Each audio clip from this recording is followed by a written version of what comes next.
چوتھا مسئلہ یہ ہے، ڈاکٹر ذاکر نائک صاحب سے ایک بندے نے سوال کیا کہ آپ قرآن کریم کی سورت واقعہ ورس نمبر 89 کے متعلق آپ کیا کہنا چاہتے ہیں ٹچنگ قرآن وداؤٹ ایبلوشن، قرآن مجید بغیر وضو کے چھوا جا سکتا ہے یا چھوا نہیں جا سکتا؟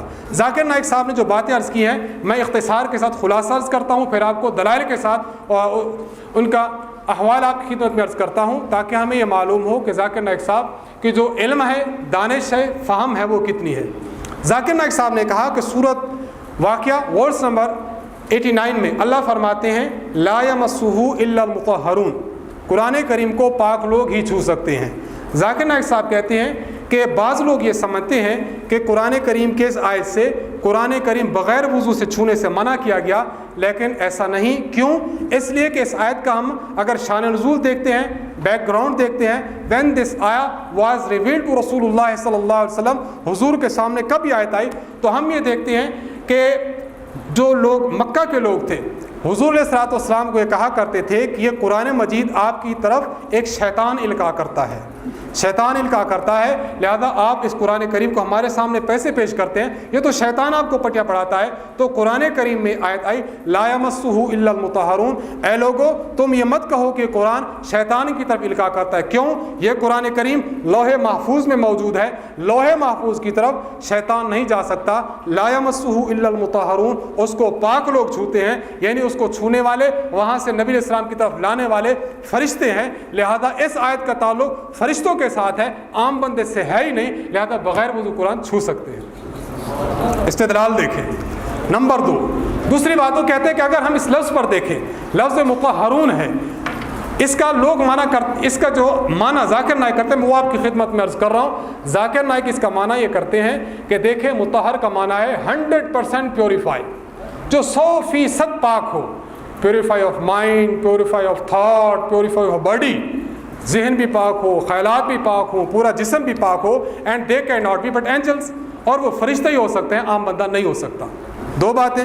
نمبر 3، ذاکر نائک صاحب کہتے ہیں لا یمسہ الا المطہرون کا مطلب یہ ہے کہ اس کو پاک لوگ ہی چھو سکتے ہیں، پاک لوگ ہی چھو سکتے ہیں۔ اگر یہی مطلب پاک لوگ ہی چھو سکتے ہیں، اس کا مطلب یہ نکلے گا ناپاک نہیں چھو سکتے۔ اینڈ آئی ٹچ دی قرآن، خود قرآن کریم کو ہاتھ لگاتا ہے کہ اگر قرآن کا مطلب یہ ہوتا کہ قرآن کو پاک لوگ ہی چھو سکتے ہیں تو پھر کوئی ناپاک بندہ نہ چھو سکتا۔ آپ دیکھیں ایک نان مسلم ہے، وہ بازار جاتا ہے اور 150 روپے میں قرآن کریم کا مصحف لاتا ہے اور اس کو ہاتھ لگا رہا ہے، قرآن کہتا ہے کہ قرآن مجید کو ناپاک نہیں چھو سکتے، ناپاک تو چھو رہا ہے، لہٰذا اس کا مطلب بندوں کے ساتھ نہیں، فرشتوں کے ساتھ ہے۔ یہ 3 دلائل اس نے دیے ہیں، میں ایک ایک شک کر کے انشاءاللہ آپ کی خدمت میں وقت تک ختم کر ڈالوں گا انشاءاللہ۔ جہاں تک پہلی بات کا تعلق ہے کہ شان نزول کو ہم دیکھیں، ہم آپ خدمت میں عرض کرتے ہیں ذاکر نائک صاحب ایک بہت بڑے اصول سے ناواقف ہیں۔ بہت بڑا اصول کیا ہے؟ العبرۃ لعموم اللفظ لا لخصوص سبب۔ قرآن کریم کی جو تعبیرات ہوتی ہیں اگر اس خاص شان نزول کو دیکھا جائے تو خاص شان نزول پر بند نہیں ہوتی بلکہ ان کا تعلق عام ہوتا ہے۔ جناب رسول اللہ صلی اللہ علیہ وسلم پر جب قرآن اتر رہا تھا اس وقت میں اور آپ موجود تھے، صحابہ تھے۔ قرآن اگر فرماتے اقیموا الصلاۃ تو زکوٰۃ میں نے اور آپ نے دینی ہے، صحابہ نہیں ہے، دونوں نے۔ قرآن کہتے ہیں آتوا الزکوٰۃ، زکوٰۃ کا تعلق صحابہ کے ساتھ ہے یا صرف ہمارے ساتھ ہے یا دونوں کے ساتھ ہے؟ دونوں کے ساتھ ہے۔ معلوم یہ ہوا قرآن کریم کے جو الفاظ ہوتے ہیں اگر شان نزول پر خاص کر لیا جائے تو قرآن صرف صحابہ کے لیے ہوگا، بعد والوں کے لیے نہیں ہوگا۔ لیکن ہم یہ دیکھتے ہیں کہ امت اصولیین کا قاعدہ ہے العبرۃ للعموم۔ نمبر 2، مفسرین کو دیکھتے ہیں، مفسرین نے اس سے عام بات مراد لی ہے۔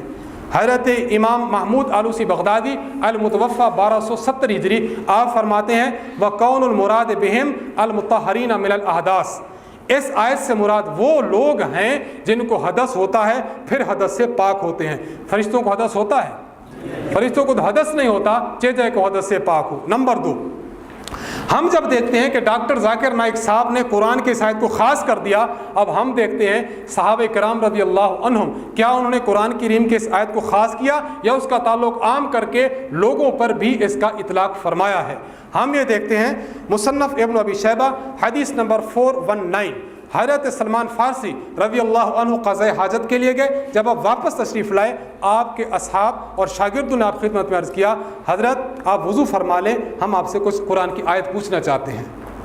آپ نے فرمایا پوچھو مجھ سے، پوچھو، میں نے قرآن کو چھونا تھوڑی ہے کہ میں وضو کر لوں۔ پھر آپ نے یہی آیت ارشاد فرمائی، آپ نے فرمایا فَإِنِّي لَا أَمَسُّهُ إِنَّهُ لَا يَمَسُّهُ إِلَّا الْمُطَهَّرُونَ، کہ میں قرآن کو چھو نہیں رہا، اگر قرآن کو چھوتا تب میں پاکی حاصل کرتا۔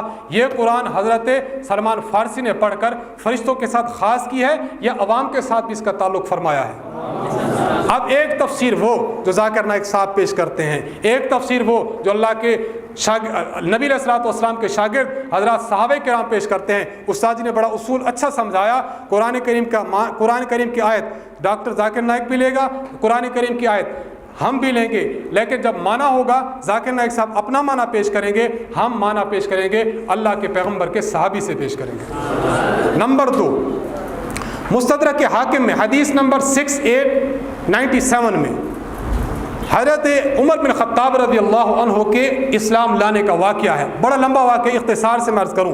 جب آپ نے اپنی بہن کو مارا تو آپ کی بہن نے کیا فرمایا کہ ہم جس مذہب پر ہیں اس مذہب کو اور اس دین کو ہم کبھی نہیں چھوڑیں گے۔ عجیب بات انہوں نے کیا فرمائی، یا عمر ارأیت ان کان الحق فی غیر دینک اشہد ان لا الہ الا اللہ واشہد ان محمد رسول اللہ، یہ بات آپ نے فرمائی۔ قال فلما یئس عمر، حضرت عمر نے فرمایا اب میرے بس کی بات نہیں ہے۔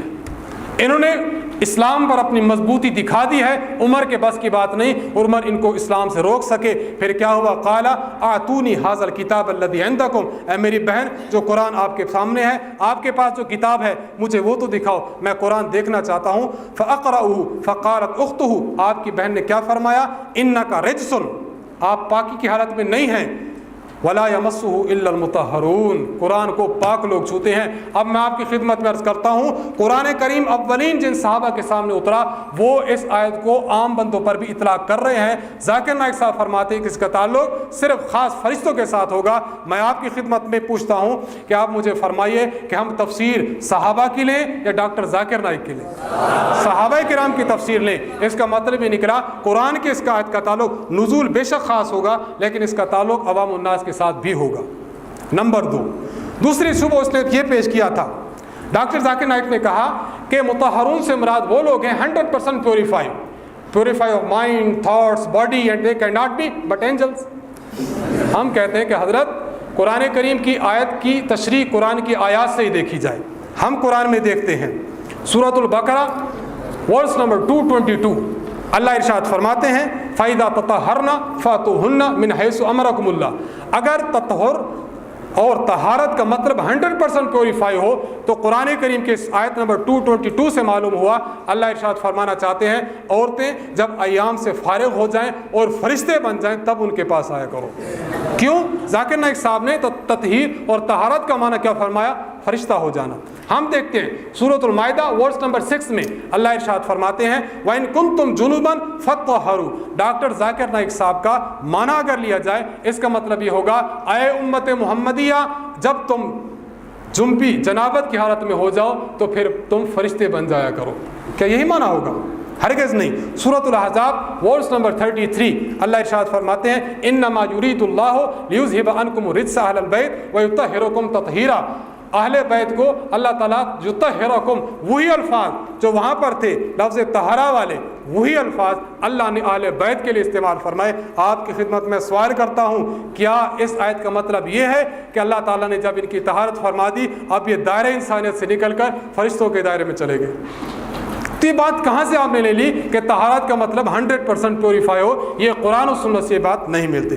آگے ڈاکٹر ذاکر نائک نے ایک بات یہ بھی فرمائی تھی لا یمسہ الا المطہرون کا مطلب کیا ہے؟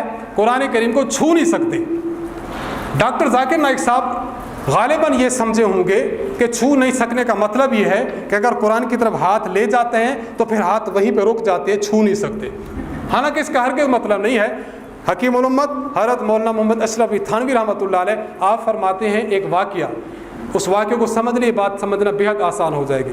آپ فرماتے ہیں کہ ایک بندہ تھا، اس نے کسی فاحشہ عورت کو توبہ طائب کرایا اور اس کو کہا کہ اللہ کی بندی یوں وضو کیا کر، وضو کرنے کے بعد نماز ادا کیا کر۔ خیر وضو کرا دیا، اس کے بعد وہ نماز پر 6 مہینے کے بعد حضرت اس کے پاس جب آئے اس سے پوچھا نماز پڑھتی رہی؟ انہوں نے کہا حضرت آپ نے مجھے نماز سکھائی تھی، نماز پڑھتی رہی ہوں، وضو بھی کرتی رہی۔ انہوں نے کہا حضرت آپ نے کہا تھا کہ آپ نے تو وضو کرا دیا تھا۔ نے کہا تھا وضو کرا دیا تھا۔ انہوں نے کہا حضرت نماز نہیں ہوتی وضو. اس نے کہا کہ اللہ کی بندی وضو کے بغیر تو نماز نہیں ہوتی, تو وضو کیوں نہیں کرتی رہی؟ اس نے کہا حضرت ہو جاتی ہے, میں تو نماز پڑھتی رہی تھی, سجود بھی کرتی, رکوع بھی پڑھتی, تشہد میں بیٹھتی. حضرت تھانوی رحمۃ اللہ جو نقطہ بیان فرما رہے ہیں میں وہ عرض کرنا چاہتا ہوں. حضرت تھانوی رحمۃ اللہ علیہ فرماتے ہیں وہ اللہ کی بندی یہ سمجھ رہی تھی وضو کے بغیر نماز نہیں ہوتی, اس کا مطلب یہ ہے نہ وہ سجدہ پر قادر ہوگی نہ رکوع پر قادر ہوگی. ہم بھی یہی سمجھتے ہیں, ذاکر نائک صاحب اس آیت کا مطلب یہ سمجھتے ہیں کہ قرآن نہیں چھو سکتے. حضرت شاید یہ سمجھے ہیں قرآن نہیں چھونے کا مطلب یہ ہے کہ میں قرآن کی طرف ہاتھ لگاؤں ناپاکی کی حالت میں تو فوراً ہاتھ رک جائے گا.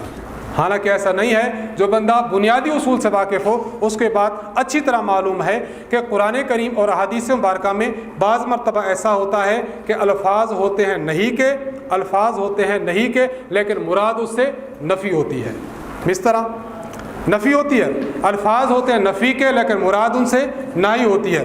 سورۃ البقرہ آیت نمبر 197 اللہ ارشاد فرماتے ہیں فمن فرض فیہن الحج, جو بندہ ایام حج میں اپنے اوپر حج فرض کر لیتا ہے, فلا رفث ولا فسوق ولا جدال, تو نہ ہی ایک دوسرے خاوند اور بیوی کا بے حجاب ہونا اس میں آتا ہے, نہ ہی کوئی فسق ہوتا ہے اور نہ ہی کوئی جنگ و جدال ہوتا ہے. اس کا کیا مطلب کہ جو بندہ حج پہ جاتا ہے لڑتا جھگڑتا نہیں ہے, کئی ایسے تو میں ہو جاتی ہے.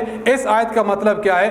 اس میں ہو کہ نہ جھگڑا ہوتا ہے نہ جدال ہوتا ہے نہ فسق ہوتا ہے. اس کا مطلب ہے یہاں پر بے شک نفی ہے لیکن مراد نہیں ہے کہ آپ نے نہ جھگڑا کرنا ہے نہ جدال کرنا ہے. حدیث مبارکہ صحیح مسلم جلد 2 صفحہ 312 میں حدیث موجود ہے. نبی علیہ السلام فرماتے ہیں المسلم اخو المسلم لا یظلمہ, مسلمان کا بھائی اس پر ظلم نہیں کرتا. کیا ظلم نہیں کرتا؟ ظلم کرتا ہے. یہاں پر نفی ہے مراد نہیں ہے. وہاں پر بھی لا یمسہ الا المطہرون, نہیں چھو سکتے, اس کا مطلب یہ ہے کہ نہیں چھونا چاہیے. آخری بات میں عرض کر کے اپنی بات ختم کرتا ہوں. قرآن کریم کو بغیر وضو نہ چھوا جائے. قرآن کریم کی اس آیت سے تو استدلال ہو گیا, آپ نے سن لیا. حدیث میں بھی موجود ہے. میں 3 حدیثیں پڑھتا ہوں. مستدرک حاکم حدیث نمبر 6051 میں حضرت حکیم بن حزام فرماتے ہیں ان النبی صلی اللہ علیہ وسلم لما بعثہ والیا الی الیمن, جب ان کو والی بنا کر یمن بھیجا تھا آپ نے فرمایا تھا لا تمس القرآن الا وانت طاہر, اے نوجوان جب قرآن چھوئے تو پاک ہونے کی حالت میں چھونا.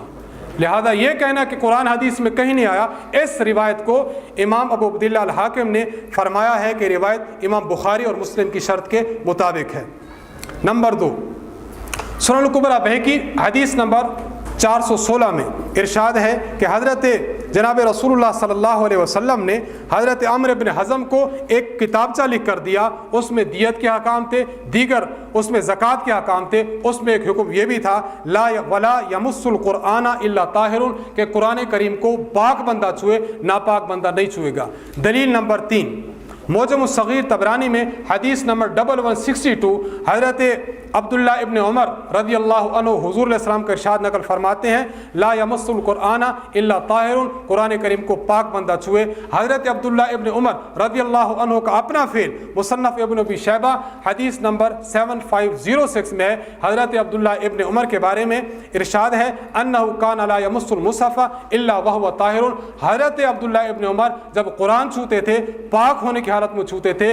اللہ حصر کا تقاضا ہے کہ بغیر پاک ہوتے قرآن نہیں چھوتے تھے. تو خیر میں نے آپ خدمت میں عرض کیا کہ قرآن کو چھونے کا جو مسئلہ ذاکر نائک صاحب پیش کر رہے ہیں, مسئلہ قرآن اور سنت سے بالکل ایسا ہے کہ نہ اس کا وجود ہے اور نہ ہی اس کی کچھ دلائل ہیں. اس کے برخلاف قرآن و سنت سے ثابت ہے کہ قرآن کو چھونے کے لیے انسان کو وضو کرنا ضروری ہے.